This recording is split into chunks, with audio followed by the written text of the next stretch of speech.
interested, I have a few slides about the HLA sheets that we bring out soon. Да. Yes? Yes. Okay. They use different protocols, yeah. So mostly they develop their own protocols, and at the moment Illumina is in the process of launching a kit for HLA typing. So it should come out in the next weeks, and so this should hopefully help EU labs to do HLA typing through deep sequencing. Just here, as a reminder, the comparison between the classic typing using Saga sequencing and NGS, it's just the coverage. Yeah. So you also asked the question, how do you distinguish a variant from an artifact? So you can see it here. Yeah. So if you have enough coverage, it is obvious where you have a true variant and where you have a read error.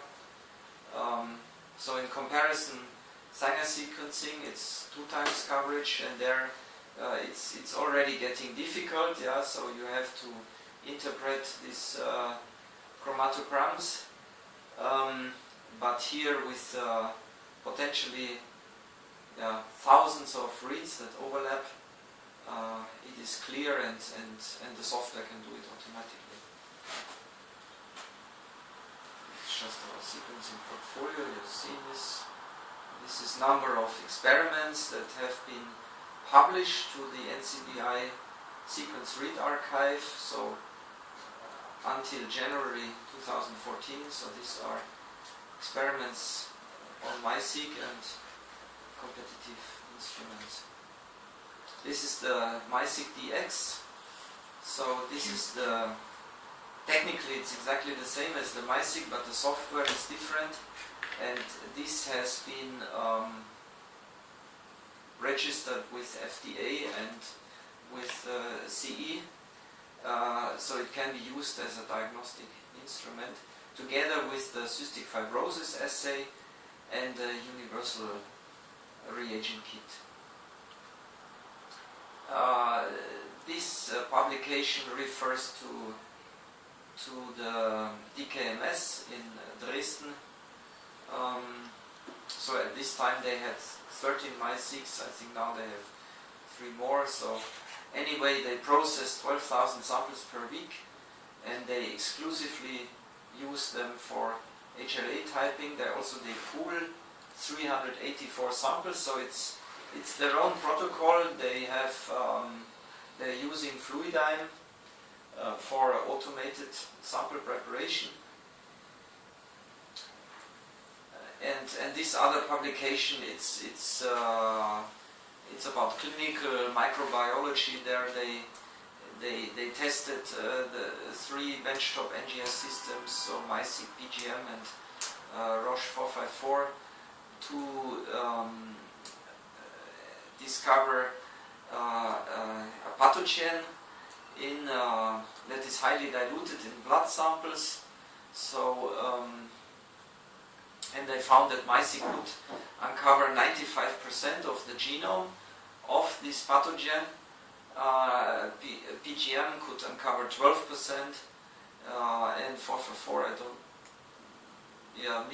completely missed one sample. So the dilution of the DNA was as low as 0.0008% of the total number of reads. So all the rest was host DNA, and only this small fraction was pathogenic DNA. This is how the MySeq developed. So it was launched end of 2011, and at this time the output was between 1 and 1.5 gigabases, and now it's 10 times as much. So the same system has now 10 times the capacity, and we do this with all systems. So same with HiSeq. When we launch a system, it's not the end of the development. Sample prep, you have seen this. So DNA or RNA, you make basically always double-stranded DNA. So here cDNA, and here you fragment, and then you ligate adapters, or the Nextera protocol, where you use the transposons. You have seen this.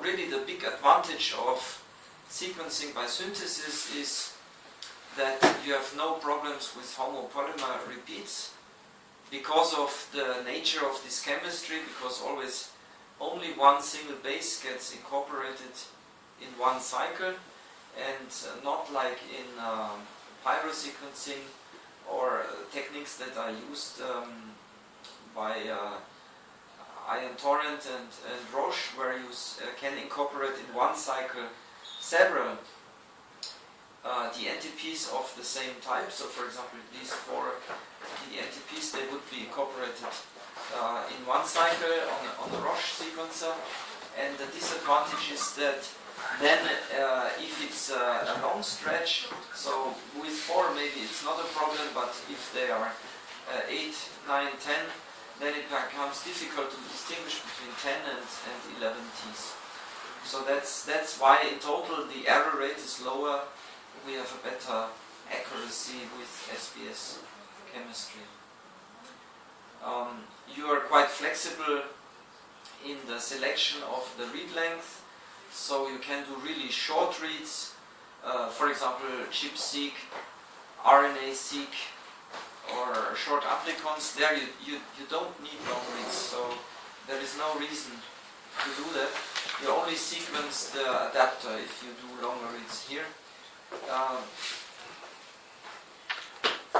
And then, for example, for de novo microbial sequencing, or for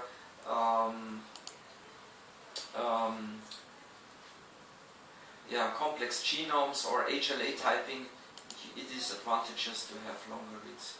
And these are the asymmetric paired-end reads that I mentioned before. And there are also lots of publications now comparing the different systems, so from Illumina, 454, and Ion Torrent. And I can just recommend to have a look at these publications. Here it shows the rate of indel errors, so PGM versus MySeq.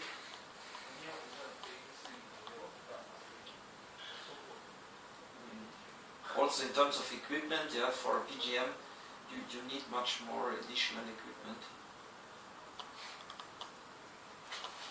So that was the situation 1 or 2 years ago. We had a number of labs that started to do HLA-typing, and the biggest one is DKMS, but there are many other labs. So at this time they had 10.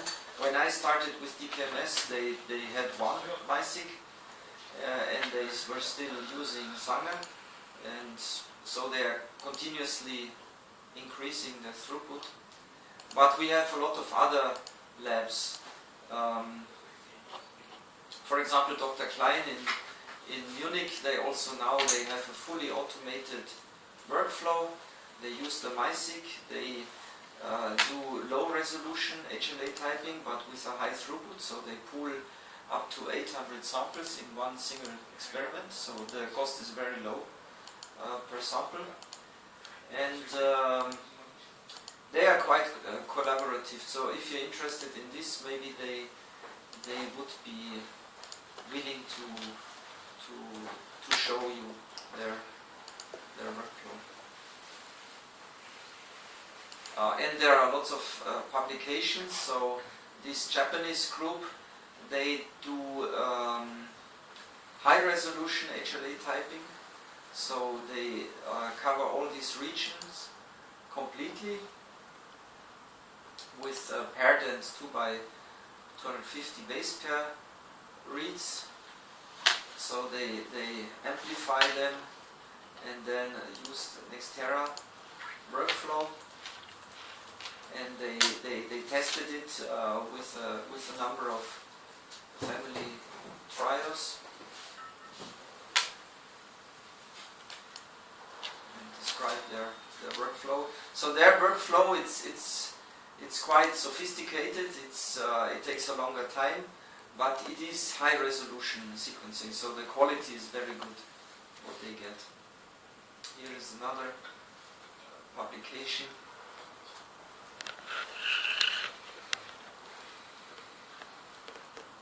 So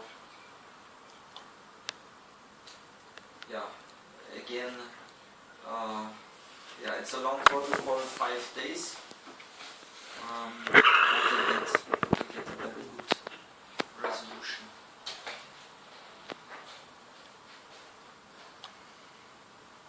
So I can give you these references.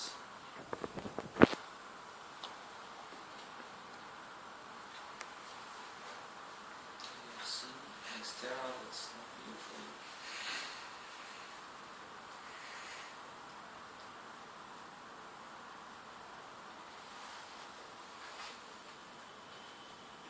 And this is the other option. So if you don't do PCR amplicons followed by Nextera XT, you can also directly amplify the regions of interest and use these overhanging adapters, so specific primers with a part of the adapter to amplify these regions, and then you directly have a library, but it also has some disadvantages. Yeah, so you get a lower complexity in your library, and it's a little bit more difficult to sequence it.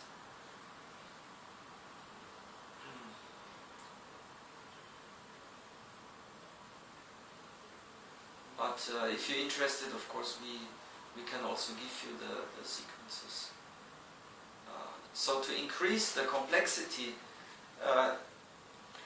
you can do some tricks. So trick number one is to spike in a high complexity library, like for example PHYX, but it can also be a different library. It can be some human genomic library that has random fragmentation. Or the other method is you use not only one primer pair, but you introduce a random offset, and through this offset you can increase the complexity. So then the fragments don't all start and finish at the same position, and then you get a better distribution of the intensities. So that's the other method. So there are a number of different workflows that all were developed by customers. So here you have the difference between a diverse library where the intensity, so for example here this is one cycle during sequencing, and you get a very mixed signal. So you get all 4 bases represented in your signal, whereas here you have low diversity, so all clusters represent basically the same amplicon, and maybe there is only one SNP difference, and then it becomes very difficult because, for example, in these cycles all clusters show a T, and it's very hard to normalize.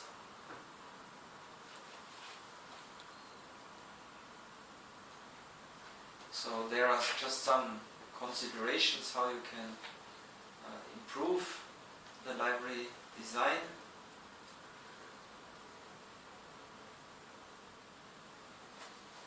So the more amplicons, the better. Yeah. So if you have more amplicons, you have a higher diversity.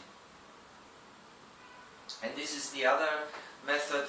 If you spike in PHYX, but then you need to spike in quite a significant amount. So here they recommended 30% of PHYX, just to avoid that all clusters have the same base in the same cycle.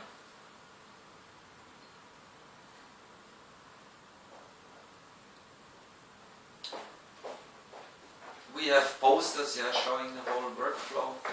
Sometimes it's useful for the lab. Okay, and now this is the new part. This is about the panel that is not yet officially launched on the market. So this is what we want to achieve with this assay. It should be highly accurate, no ambiguities.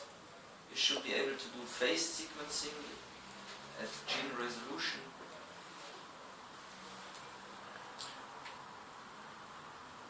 So these are three different principles how you can do your library preparation.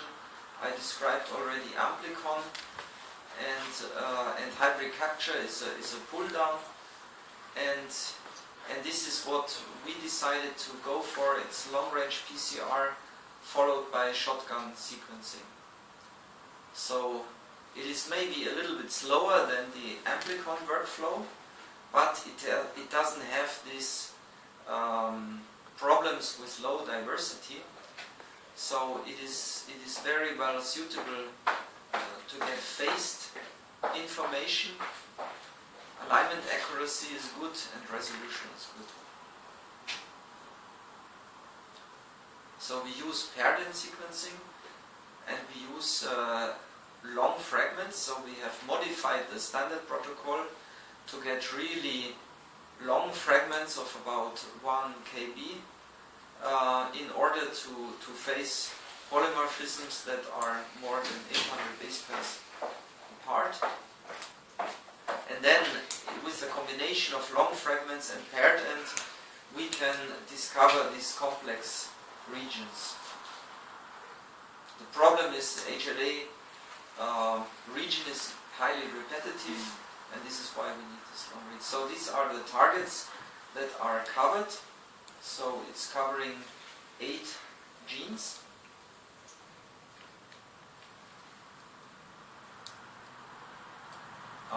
It should be possible to run it on the normal MySeq and on MySeq DX.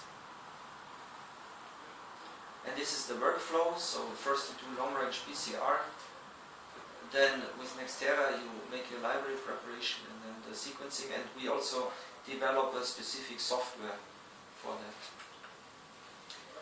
And this is the pooling strategy. So it's not only to pool different samples, but we also make a single individual library for each gene to get the highest resolution.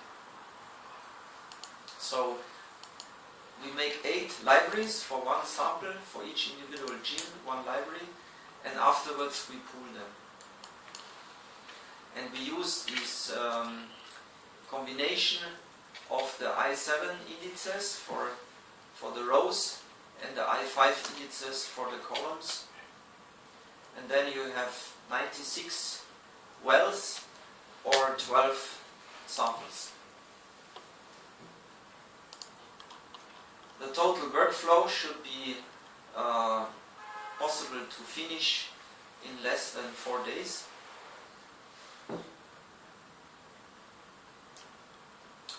So that was the broad overview, and here's some more details. So this is again a review. This is amplicon sequencing, so you cover the full region with a large number of individual amplicons. Method number 2 is you only focus on exons. So advantage is that amplicons in general are fast, and it's scalable to high volume of samples. But the problem is you have a little dropouts. So for example, if you have underlying SNPs, if the amplicons are in the region of a SNP, so for example here you have a SNP, then this amplicon can completely drop out, or maybe is represented at very low coverage. Also the amplification and alignment is difficult because of the high level of sequence homology. Also you have this problem with low diversity that I explained before.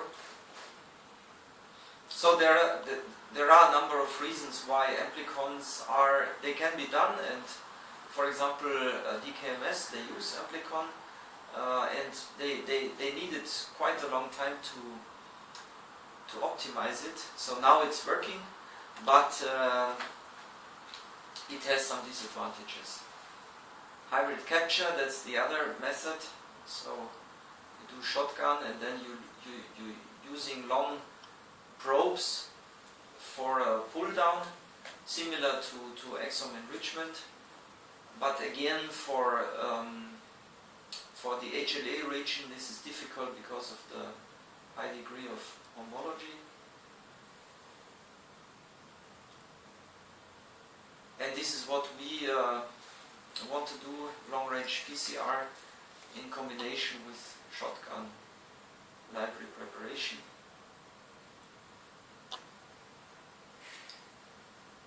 So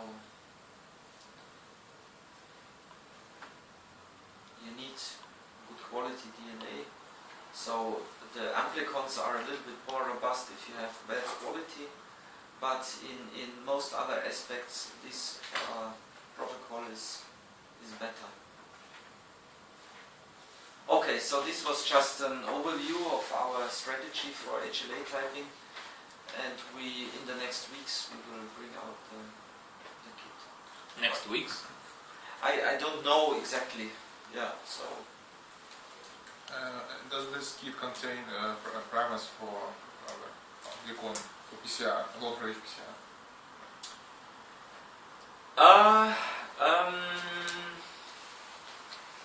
I'm not sure. So either we provide the primers in the kit, or we give you the sequence and you have to order them. Yeah, so I'm not sure. I have to. And how many PCR reactions required? I think it's one reaction per gene. Yeah, so 8 reactions, 8 long PCR reactions. One reaction per gene? Sorry? One reaction per gene? Yes. And for example, if we don't use all 8 genes, we need only 5. Could we order less indices? You showed us 8 genes. Mm-hmm. For example, we don't use the DPB1, we don't need it for bone marrow transplantation. Well,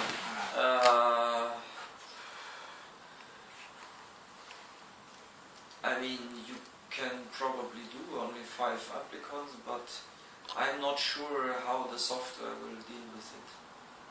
If you just leave it out, I'm not sure if it's working.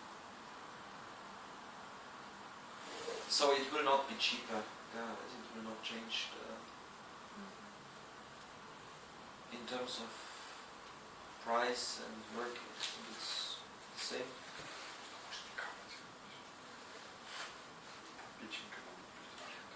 Maybe it's possible to modify it, but I think it will not be saving money or time.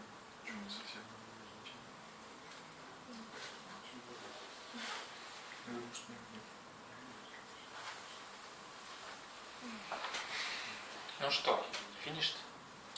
Finished? Our workshop. Ну что, теперь настало время сертификата.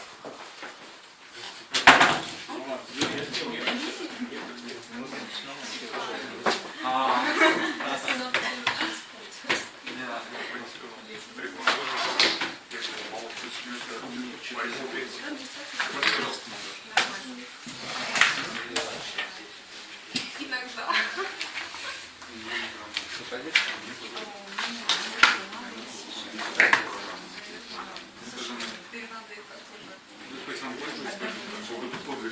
Нет,